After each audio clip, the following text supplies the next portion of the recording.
The following program contains scenes and language of a frank and explicit nature. Viewer discretion is advised.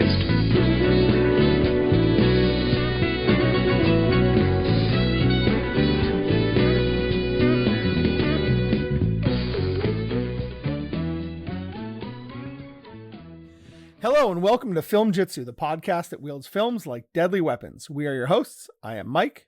And I am Jay. On today's episode of Filmjitsu, we are doing our first Sophie's Choice episode, where we gave control over to the listeners to choose what film Jay had to watch for our upcoming episode. Your options were Tommy Wiseau's The Room or Battlefield Earth. Good news for me, bad news for Jay. Our winner was Tommy Wiseau's 2003, whatever the fuck it is, The Room. I can't wait to hear Jason talk about it. I don't know what he's going to say because I'm not even sure I can tell you what this movie's about. Maybe the trailer can enlighten all of us. So before we get into it, let's go ahead and roll that trailer.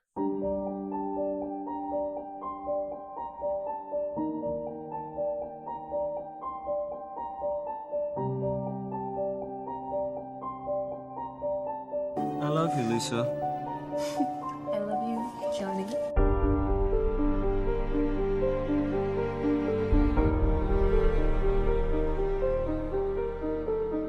Johnny's okay.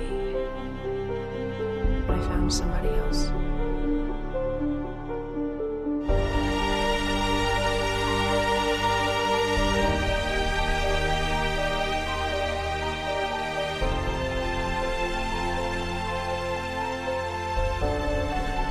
God, forgive me.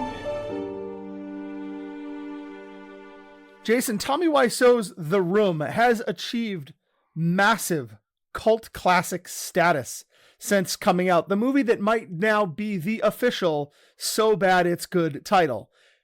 Here we are in the year of our Lord 2024, when I think the question that we have to ask ourselves is this film so bad that it's good, or have we all just been fooling ourselves and it's the same pile of garbage that we all thought it was? Because sometimes when a movie tells you what it is, you should believe it. And so this episode, you revisited Tommy Wiseau's The Room. I'm hoping you can tell us what fucking room he's even talking about, because I don't know. Where do you fall after all of this, with all of the pop culture, whatever it is, all this time has passed? Jason, please tell us, where the hell are we now with The Room? Well, I think the challenge of us doing The Room is that due to the unique ways in that it's awful and the phenomenal success resultant from how terrible it is, it's almost impossible to say anything new about it. Like, what I love about doing Filmjitsu is that we regularly tackle either forgotten movies, relatively obscure titles by big names, or we will reevaluate big hits that maybe audiences were too generous with praise when they first came out. Or sometimes you just make me watch Mamma Mia like an asshole. Yeah, but you loved it, so. But with The Room, we're really stuck in this feedback loop of, oh dear Christ, how can it even be this bad? How can anything be this bad?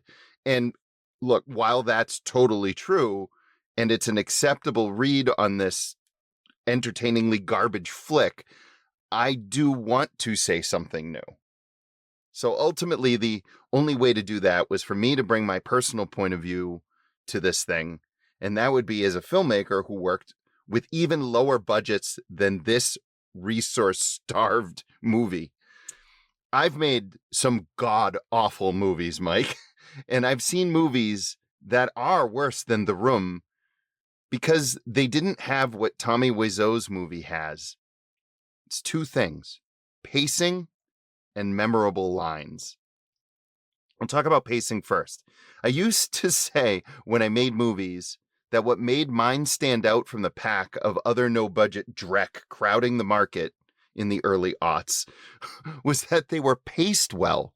Most moved at a speed that were recognizable to viewers of Hollywood movies because I emulated the cutting patterns and the beats that felt like real movies. And I called that cinematic grammar. I mention it from time to time on the show.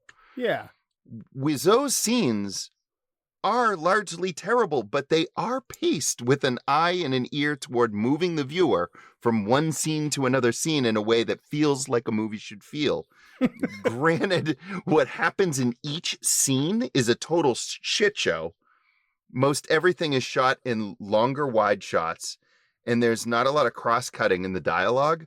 Right. So you get a lot of two people in frame, like sitting on a couch or passing a goddamn football to each other while they're standing in frame, static. It's kind of like how Kevin Smith did a lot of Clerks because he couldn't afford film stock. But whereas Clerks had some great dialogue, The Room has, well, it has memorable lines. Just think about this for a second. I did not hit her. It's not true. It's bullshit. I did not hit her. I did not. Oh, hi, Mark. That was I mean, so good. We all know it. Wait a we second. all know it. Hold on. Yeah. Have you been hiding that you're that good at a Tommy Wiseau impression this whole time? Dude, the whole point of this diatribe is to tell you I quote The Room as much as I quote great films. You know, you're tearing me apart, Lisa. You know, or anyway, how's your sex life?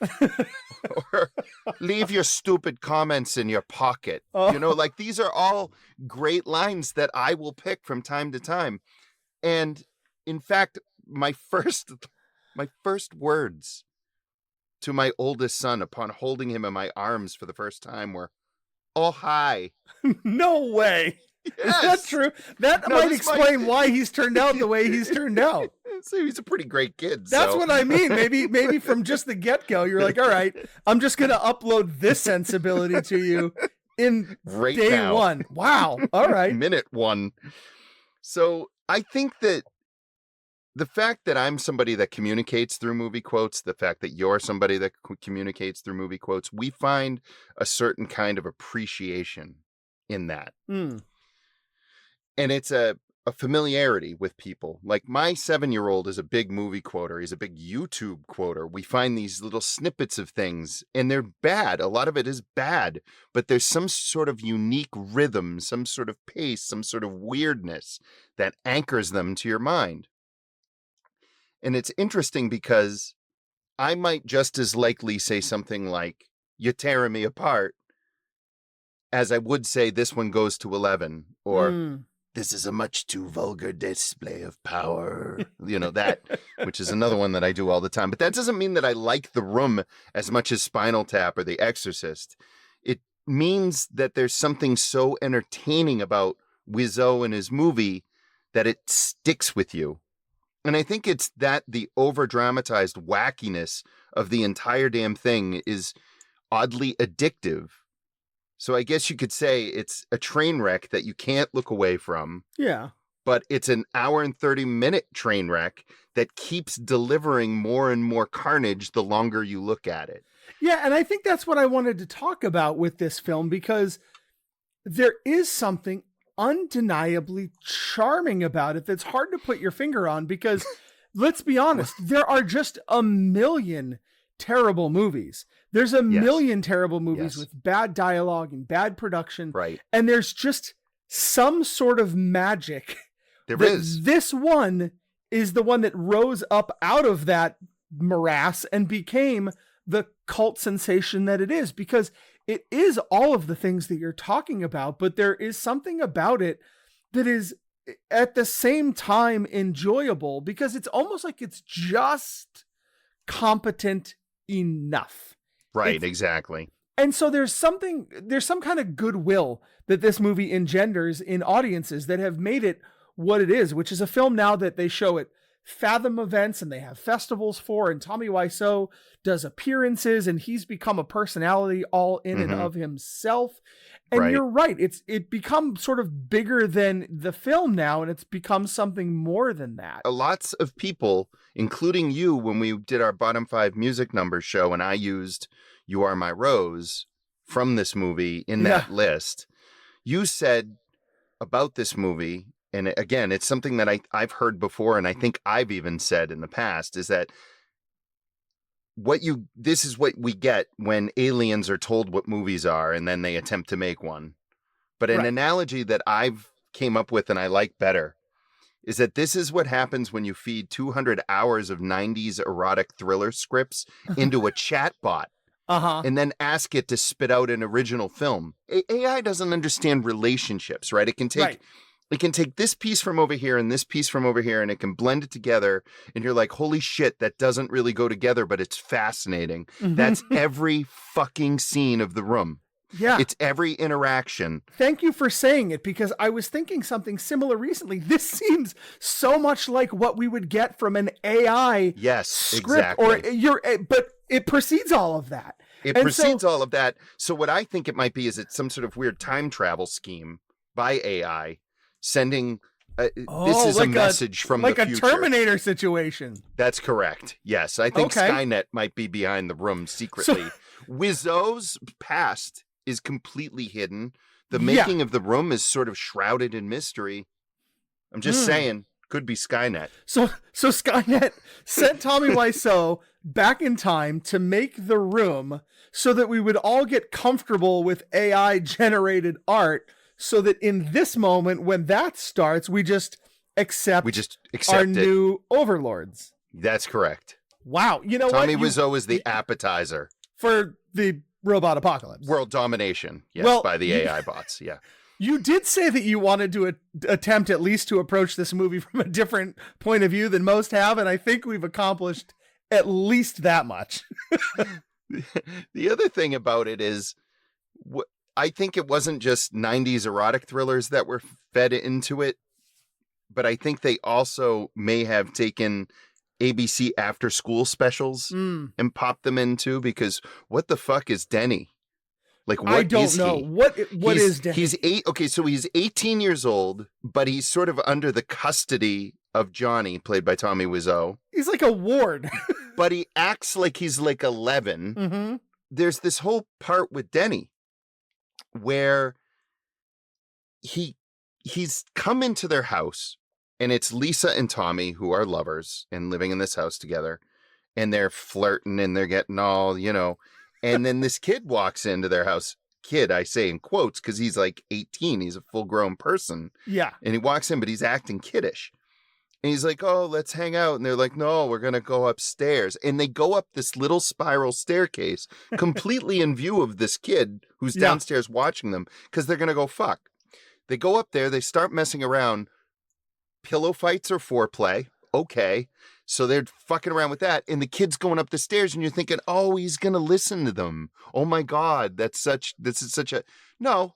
He just goes into the bed canopy with them and dives on their bed. And now the three of them are all playing with pillows and tickling him and all this shit. And I'm like, what the fuck is going on? And then he just says, Danny, do you have something else to do? I just like to watch you guys. Oh, Denny boy. Danny, two's great, but three's a crowd. I get it. You guys want to be alone. That's the idea. It's so removed from reality that you can't. The whole movie exists in the uncanny valley.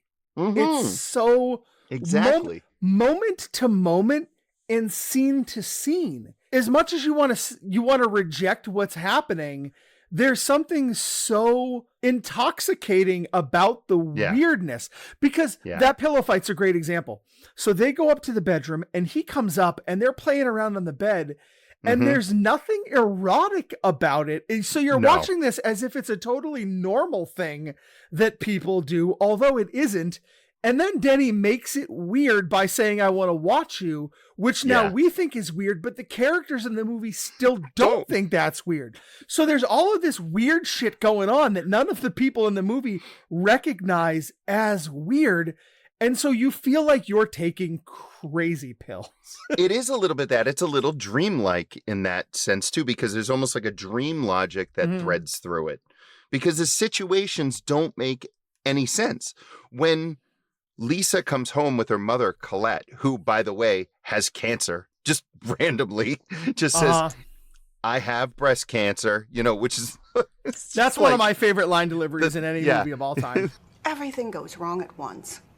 Nobody wants to help me, and I'm dying. You're not dying, Mom. I got the results of the test back. I definitely have breast cancer.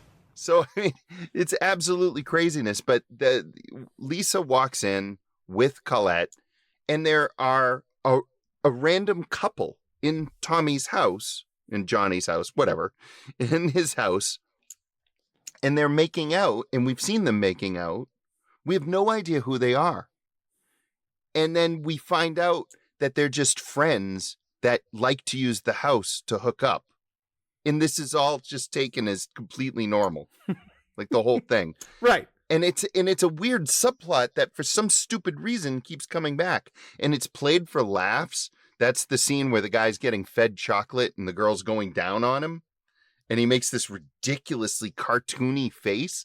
Even tonally, this movie has no idea what's going on. Mm-hmm. So that's why I said a little bit of the after school special mixed with the erotic thriller, because it's just so uneven and crazy and unbalanced, but in all the right ways, because there's a sense of earnestness to everything that's going on.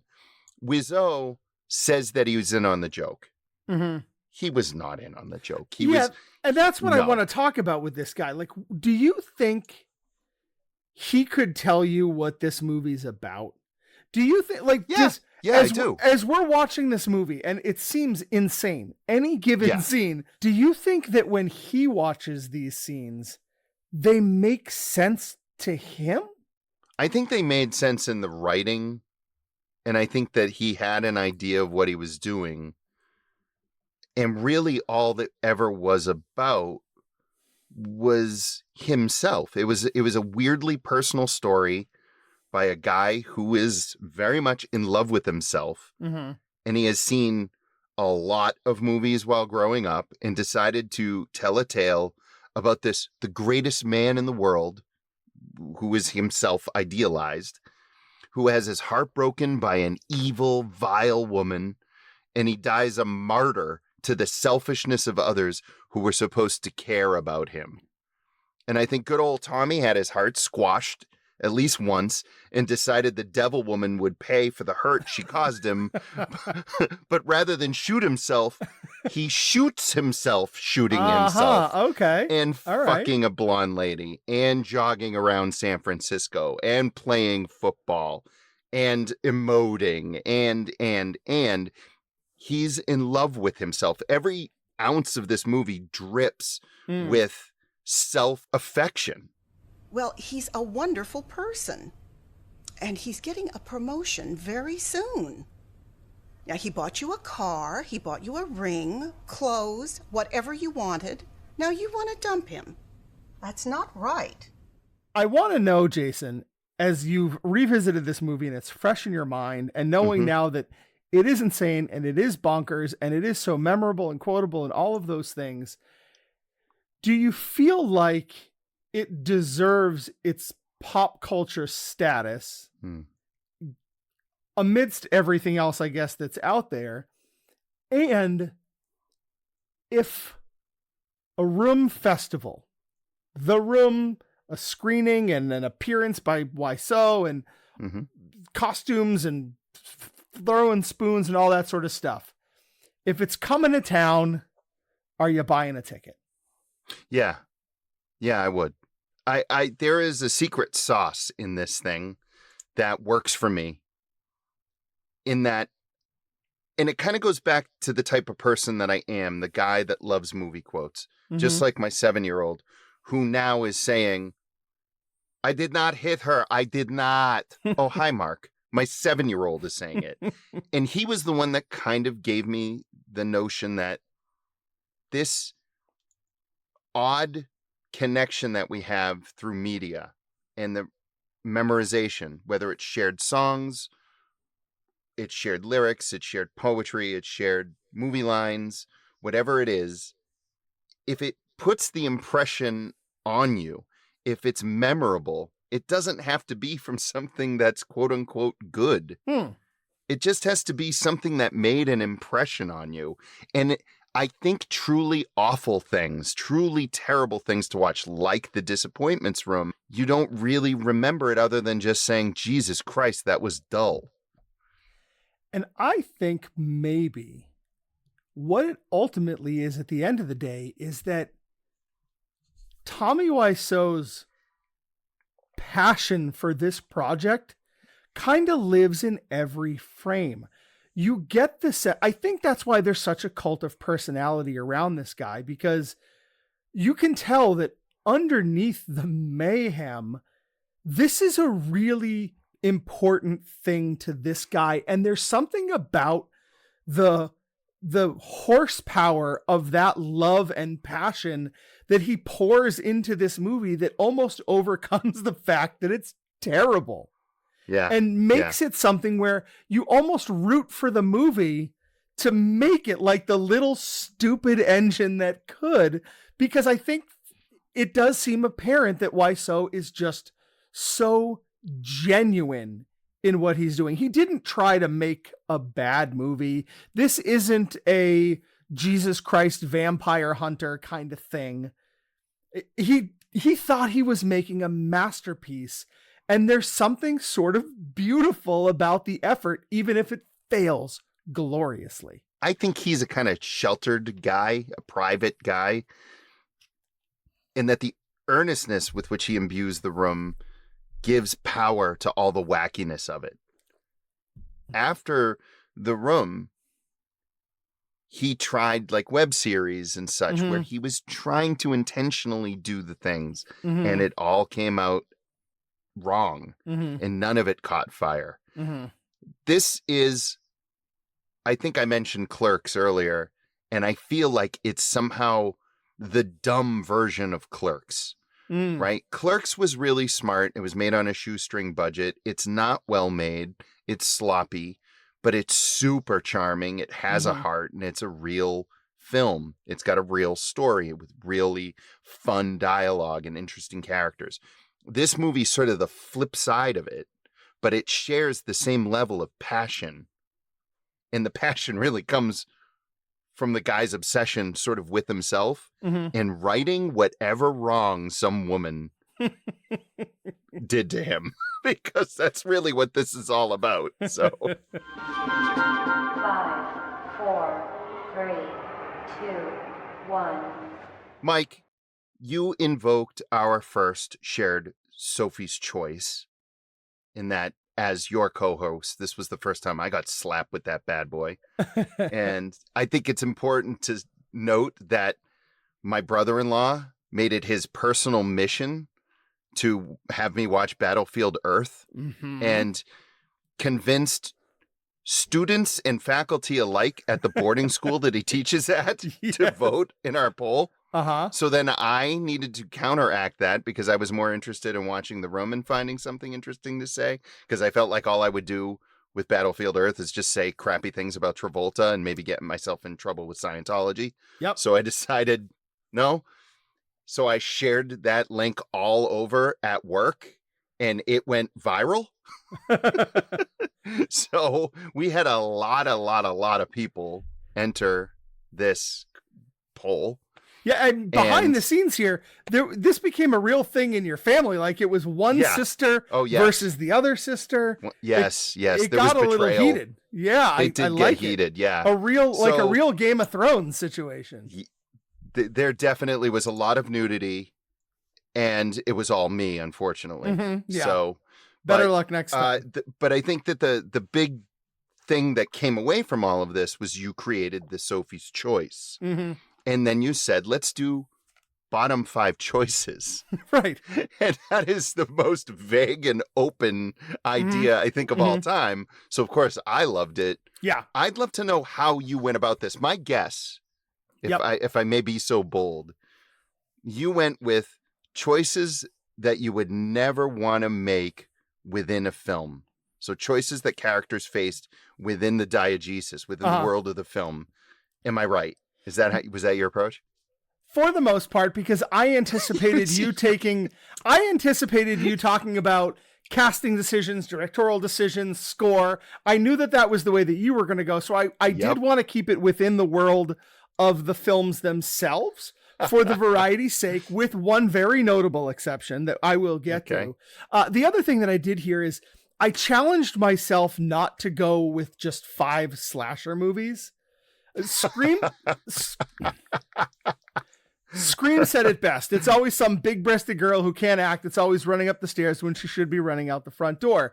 It would have been easy to list that 5 times, so I didn't, which is not to say that I wasted 30 years of watching horror movies, because of course I have an unofficial cheat list of those that I will now proceed to breeze through. Number 5, 1976's Drive-In Massacre. When people have been murdered with a sword on 2 consecutive nights at the drive-in, maybe don't bring your date to the drive-in on night number 3. Here's some solid advice. Number 4, never recite ancient Sumerian text from a book bound in human flesh. It's not going to end well. Number 3, Mario Bava's Bay of Blood. Perhaps, just perhaps, Jason, leaving 2 small children unattended in a camper by the side of the highway to play with nothing but poorly secured firearms while you're busy murdering people for insurance money is not the best decision you can make as a parent. Number 2, hey, here's that VHS tape that everyone dies after watching. I'm gonna watch it right now. And number 1, speaking of Scream, it is really, really not advisable to try and escape a killer by crawling through the doggy door on an automatic garage door, especially when you've been blessed with the aforementioned big breasts. And that, Jason, is not my bottom 5. No, that's right. But that is your number 5. No, that, sir, is my unofficial. That's not preemptive. That is that. I told you I wasn't going to do that, so I didn't. But so you just did it. No, I didn't. I told you that's not my list. I have a bottom 5. That's not it. So why don't we kick off with your number 5? Okay, sounds great. Well, as expected, I did exactly what you thought. The choices could be casting, it could be the choice of the director, maybe even the project itself, the reason that it even exists. But with most of the entries on my list, they're central decisions made which distracted me from the movie, or they just made it a bad movie-going experience. Except for one, and that's my number 5, which I feel I had to include in our list because this is the stuff of Hollywood legend at this point, but it's hard to do a list of bottom 5 choices and not include Matt Damon turning down the role of Jake Sully in Avatar, despite a payday that would have given him 10% of the back-end profit, which ended up being worth $250 million after the movie became the top-grossing film of all time. Madness. Damon is asked about the decision in interviews, and he appears accepting of his status now as a bearer of one of the worst choices of all time, maintaining that while he might be an idiot, it was truly due to a scheduling conflict with one of the Jason Bourne movies he was working on. Knowing Cameron, though, I think he would have waited until Damon was free. So at the end of the day, I think this one rests on Damon. Would it have mattered to the movie overall? I think it might be more memorable, possibly. Avatar and its sequel, the 2022 The Way of the Water, they're weirdly entertaining, exciting films, but they pass through us kind of like dinner at Taco Bell. So much fun at first and then gone before you know it.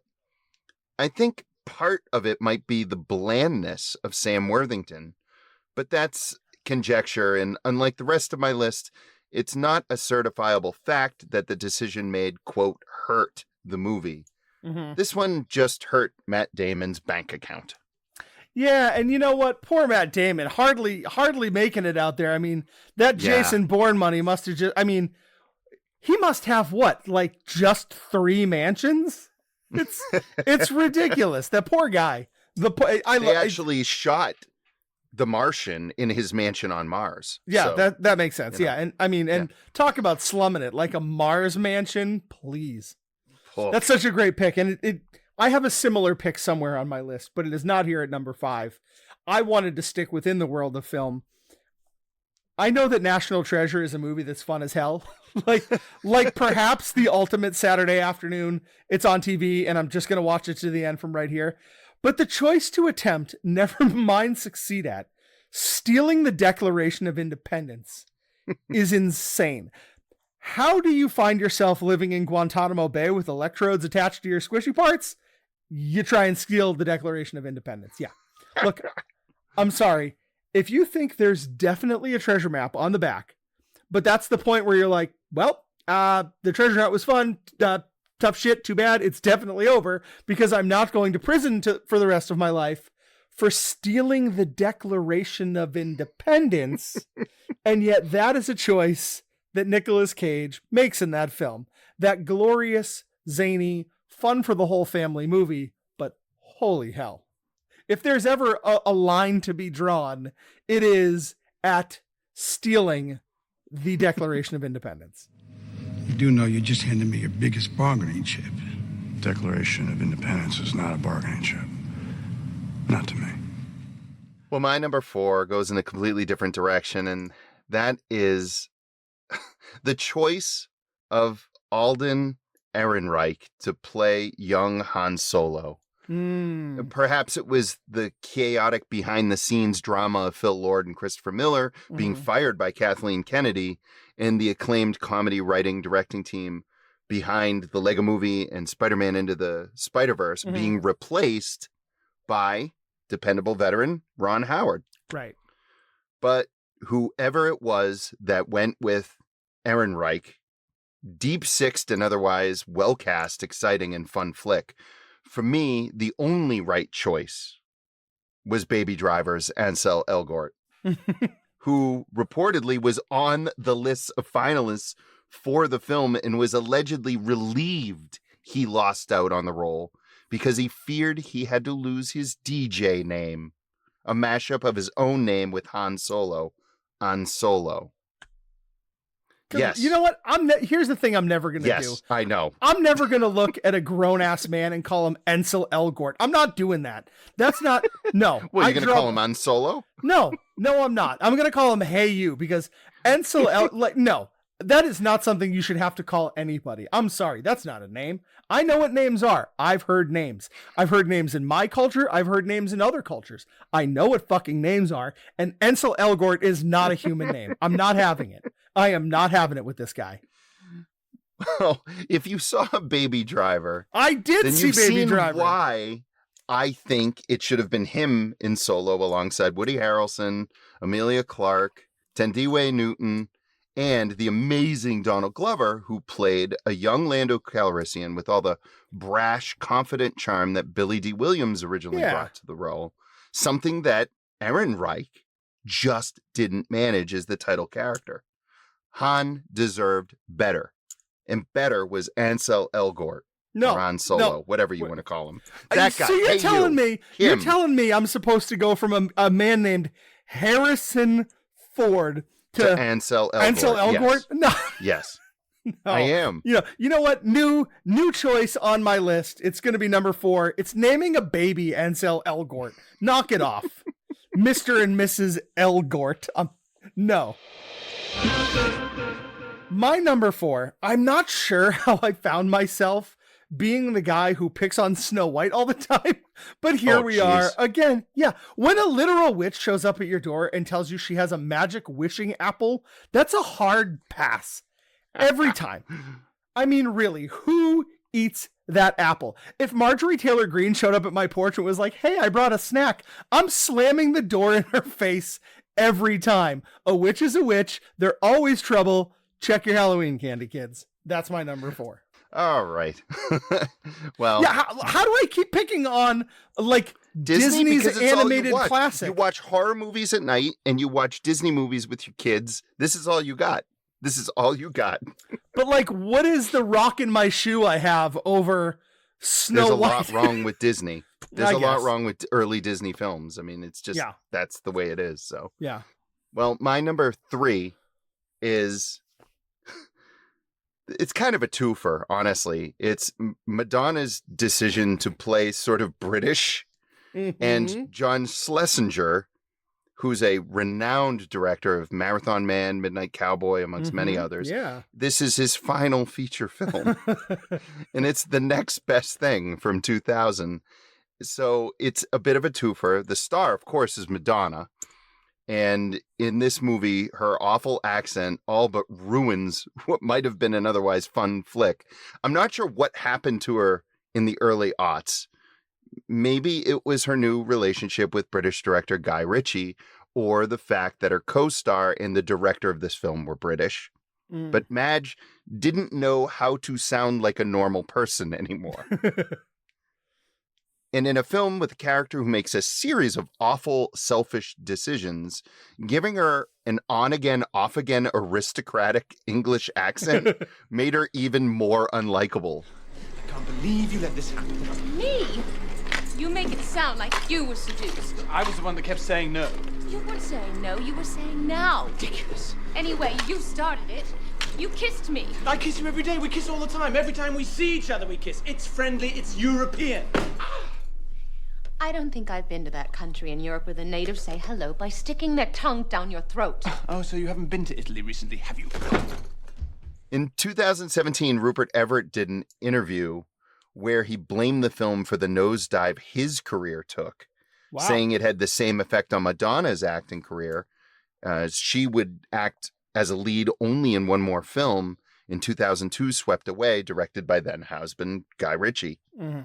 Everett explained that it was the different rhythms of British and American humor that led to the film crashing and burning. Well, that and veteran director John Schlesinger, then in his mid-70s, nodding off between takes.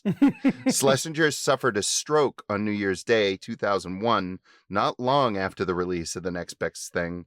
So perhaps the producer should have gone with a younger talent at the helm who might have reminded Madonna she's not British. Yeah, that would have been a good heads up. Yeah, so honestly, the choice, I think it had to have been a choice. It was either a choice of not directing her better or a choice that she made that her character was going to flit in and out of this horrible accent. I haven't seen the film, but I have seen some clips. And yeah, I know that's why I've never seen the film. My number 3, not strictly a horror movie, horror adjacent. I said I wasn't just going to do a bunch of slasher films or whatever, but it's in the realm. I'm going with the entire idea of The Village in M. Night Shyamalan's The Village. Yeah. Now, let me be clear. I'm not shitting on the film or M. Night Shyamalan here. I actually think this film's okay. I've done that before. This ain't that. Yep. Okay. My bottom 5 decision here is this group of yahoos who think that somehow they can just start their own old-timey community in the woods and the kids are just never gonna figure it out. What was the plan here? What was the plan? Best case scenario, the kids just never ask one question ever. And worst case scenario, this works well, and in like 2 generations, your entire community is like some inbred the hills have eyes situation. So I don't know what the plan was here. It makes no sense. Yeah, it's a fundamental screenwriting issue, honestly, because you never quite tapped into what the long-term goal was. Right. And maybe it was always supposed to be a short-term goal. Maybe that's really what it was, and that they were going to control the flow of the information back into the real world and allow everybody to have the same value set. It's almost like a reset of values and then release them back into the world. But instead, it kind of became this mess once they went out and sought freedom. So yeah. Not one of my favorite M. Nights. I'm a huge M. Night fan compared to you.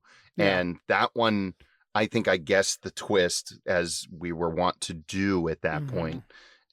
20 minutes in, and the rest of it was just like, So it really didn't work for me. But I tend to like all the movies that people don't like for M. Night, and the ones that everybody loves, I'm not really about. So maybe I'm just an M. Night Shyamalan contrarian. That's not usually my style, but I think this movie was effective. I think it's just too bad. It's just too bad it had to do this, but again, not doing that, staying in the world of the film.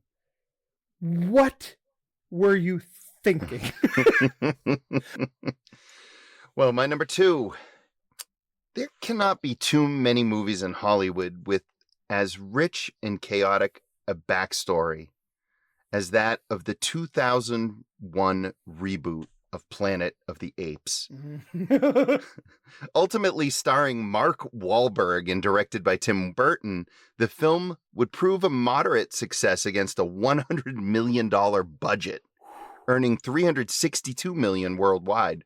But when asked if he would return to the franchise for a sequel, Burton was quoted as saying, "I'd rather jump out the window, I swear to God."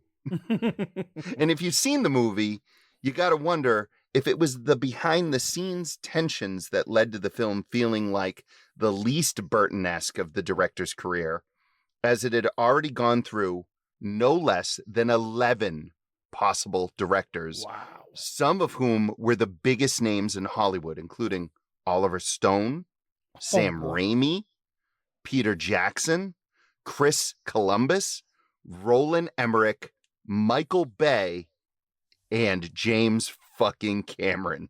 Wow. The idea to reboot the franchise began back in 1989, and yet Burton didn't sign on to direct until 2000. At that point, all the big name talent attached to the various iterations of the film, which included Arnold Schwarzenegger, Tom Cruise, and Charlie Sheen, had abandoned ship, and we were left with Mark Wahlberg.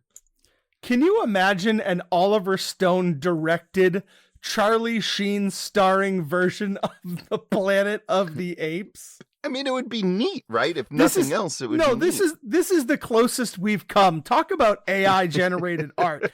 This is the closest we've come to just Mad Libs. This is insane. You'd think that over an 11-year production history, the producers and Burton himself would know to leave well enough alone and choose not to carry on with the reboot, but nope. We got this abomination, which I consider, among the many, many reboots, remakes, and reheats out there, the worst of the bunch. Beating out only by a little that awful remake of The Day the Earth Stood Still with Keanu Reeves.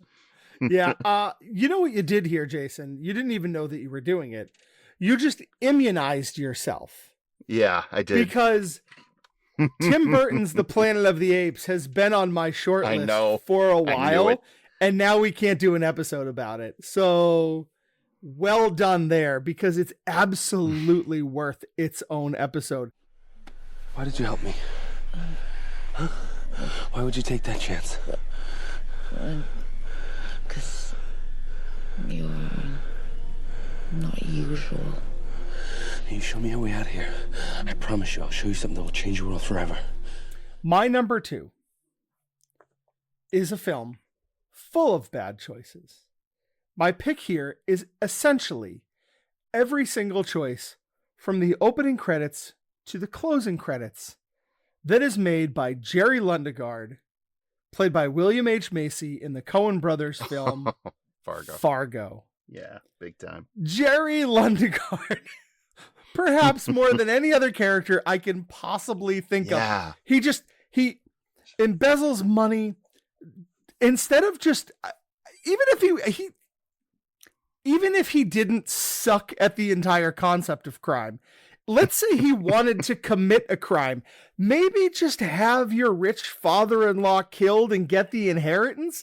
Instead, his plan is to hire violent idiots to kidnap his wife for the ransom, steal a car off his own lot, not remove the dealer plates from the car, get interviewed by the police, run away from the interview, get your wife and father-in-law killed, and end up in jail. Jerry Lundegaard, oh my God. Such a great choice. Oh my God. It's one of those movies where you watch every decision being made, and it has that, it's a dramatic treatment of a sitcom staple. Like, you see this kind of thing in a 30-minute sitcom made in the late 80s, early 90s, where someone just keeps making bad decisions and they sort of... Yeah, this comedy of errors. It is. It's a black comedy of errors. In the darkest way, yeah. Well, my final choice, my number 1 on my list, and the rankings were really hard on here. I don't necessarily believe that this is truly the number 1, but it's just the way the cookie crumbled. And it's Hook. from 1991. And I know that there might be. Is that just it? You want to just stop right there? I mean, I could just say that. I mean, so many bad decisions all in one movie by arguably the greatest filmmaker of all time, Steven Spielberg.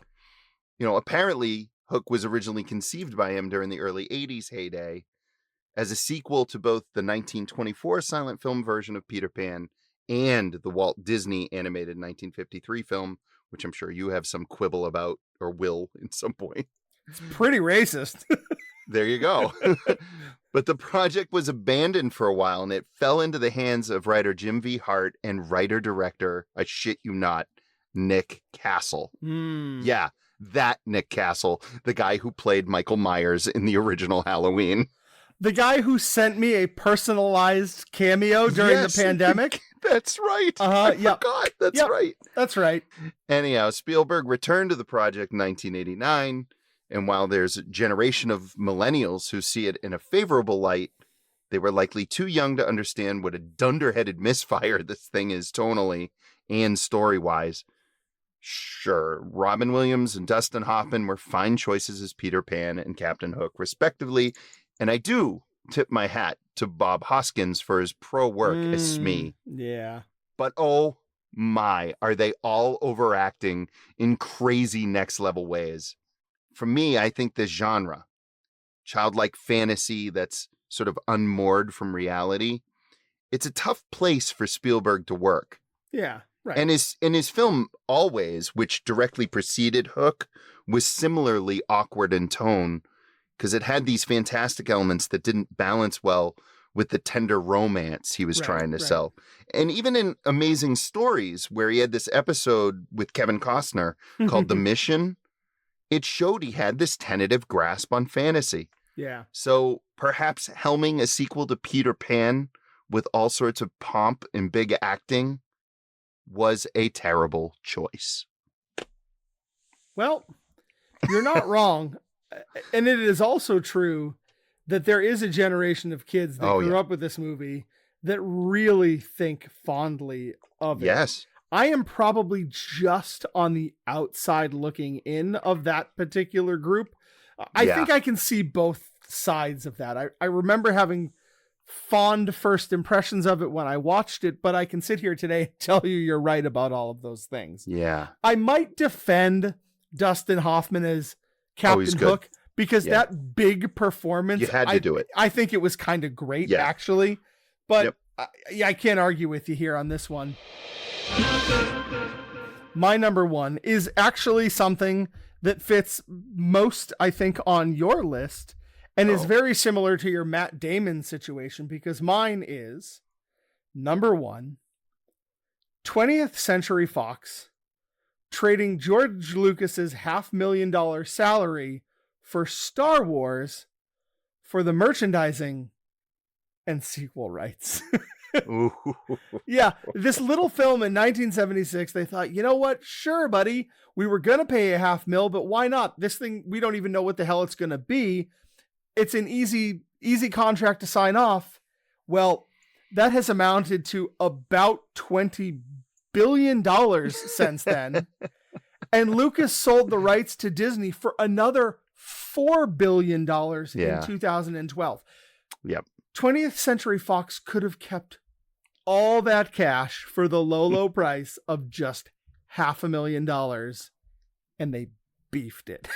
Oh man, that is the biggest one right there, the biggest loss. Yeah, for sure. Perfect way to end this list. Bravo to you, sir.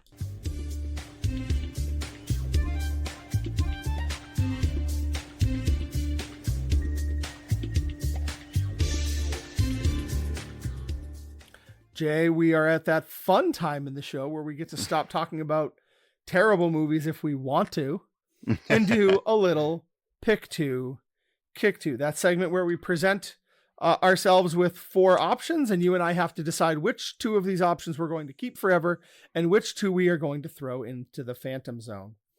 For this week's episode, because we watched Tommy Wiseau's The Room, a modern day cult classic, I decided to throw 4 cult films our way to see which 2 we could keep. And here they are. Our options this week are The Warriors, American Movie, Oh, wow.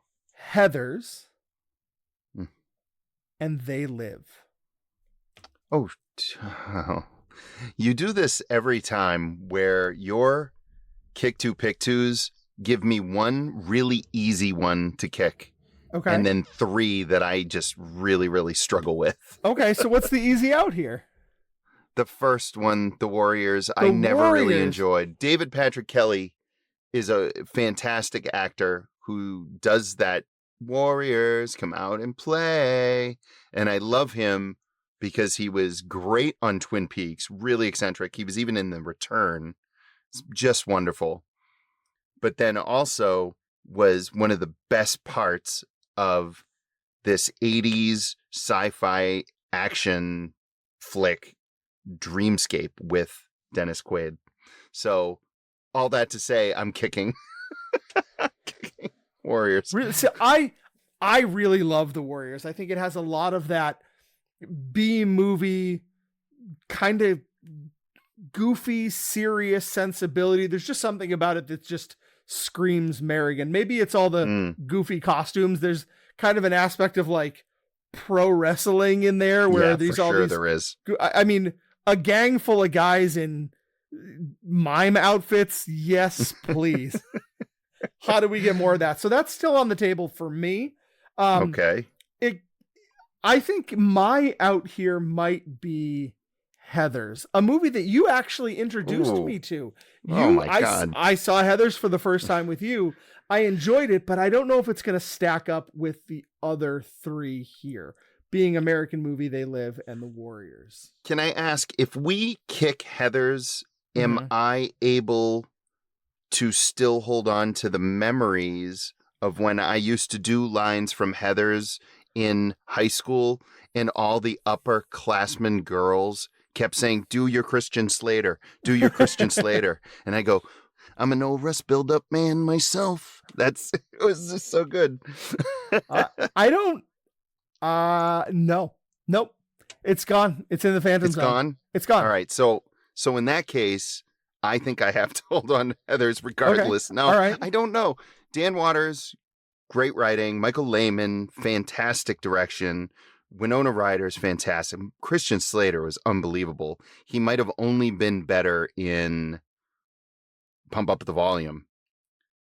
The other one that we've got is American Movie, which I thought was a thoroughly brilliant movie. And as a shitty filmmaker, I really sympathized with the guy, but was also disgusted too. It was hard watch though, and sometimes it did feel like it was making fun of him. And that was cruel. I think I don't know. It was mostly loving though. It was, and at the end of the day, it's almost like the existence of American Movie is what made the guy's dream come true. He would have just been a nobody making movies in the backyard with his friends, but he had, like Tommy Wiseau, and that's why I chose it for our Pick 2 Kick 2. It's a good choice. He was just amazing, huge personality, just full of dreams, and the documentary about Coven and all of that sort of stuff. Yeah. There's something just so kind of just so goddamn charming about the whole thing. Oh, it was, But it does, you're right, it does kind of walk that line a little bit. It does. So that was definitely Mark Borchardt, right? Yeah, that's right. Was that his name? Yeah. So I really struggle.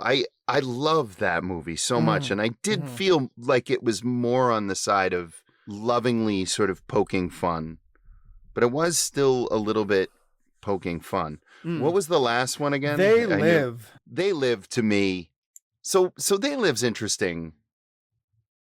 It has a bunch of real problems because of the low budget that it has, right? The thing that I always point to are the recycled props from Ghostbusters that they're walking around with, like PKE meters to track people with. And then the other thing is, of course, that there were no squibs. There was no budget for squibs, so people get shot with machine guns and they sort of I think we talked about that in a previous episode, right? Yeah. I think from a standpoint of storytelling, though, and what it's about, They Live is almost perfect. Tell me what you're doing. I just recently saw a screening of They Live with like a lights up screening where they had it on, but the crowd was encouraged to be interactive and there were drinks, and it was so much fun. And what I'll tell you is there was a gentleman, an older guy, sitting on the other side of the room. Mm-hmm. It was clearly his first time seeing They Live, and this man was having the absolute time of his life. All right. So it still holds up, I think, for new viewers and old viewers. It does. It really does. My kids love it. And as I get older, I love it for different reasons. Mm-hmm. I'm going to go They Live and Heathers. I am going to go with They Live as well. And I think I'm keeping the Warriors. Yeah. I think I am. I think I'm going to keep the Warriors, which the Warriors and They Live is just like the double feature that I want every Saturday night of my life. It's hard for me to send American movie out of all four. That's the one that didn't survive, I think. It seems wrong. Maybe what we can do is encourage all of our listeners to give American movie a watch before it lands out there in the Phantom Zone. But those are our pick two, kick two choices. We hope that you have choices of your own. Maybe they're different than ours. You can reach Mike at filmjitsu.net. You can reach me at j@filmjitsu.net. You can hit us up on Facebook individually at the Filmjitsu Facebook page. You can get us on Instagram and on Threads and on X as well. So any one of these ways, we're very out there on all the socials.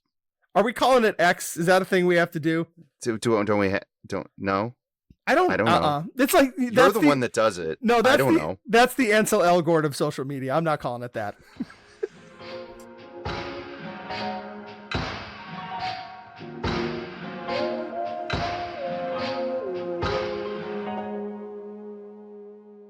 Mike, I narrowly avoided the much written about, often maligned John Travolta shit show that was Battlefield Earth, thanks to the Sophie's Choice you invoked. Mm-hmm. Well, you should be so lucky for me to give you the loser of that poll, because instead, I'm giving you a version of John Travolta with a much, much worse haircut. And if that didn't give you a big enough hint, how about the fact that this flick was directed by Limp Bizkit's Fred Durst? Oh, you said... No, this... That's right. No, this is the next movie. No, this is the next movie on the list for you. Is the one and only mystery thriller? I don't know. The Fanatic from 2019. Oh, no. You're welcome. I told you I was going to get you back. Oh, man. Literally the next film I had planned for you. Wow. I knew you were going to do it to me sooner or later. Yep. Uh-huh. Mm-hmm. Oh, boy. Okay. Well, here we are.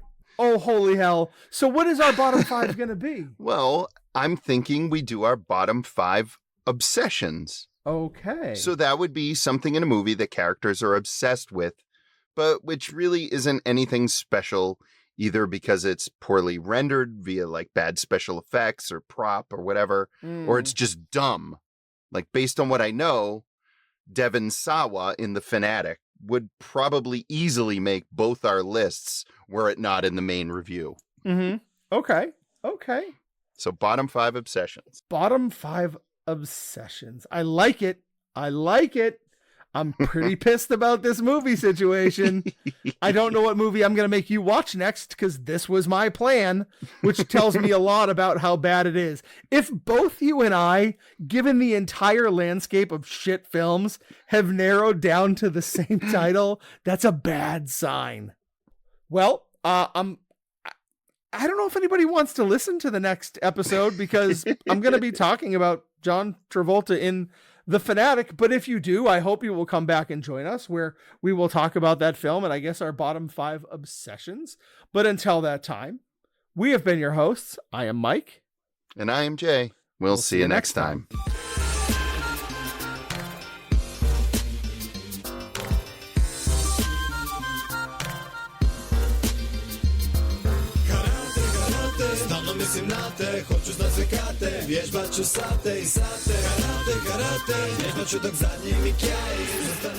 I've been singing ABBA pretty much fucking constantly nonstop since our last episode. So is it Waterloo? I like the idea of you like in the shower singing Waterloo. You know what? You don't need to think about me in the shower singing anything. That's all I ever think about. Oh, all right. Gross.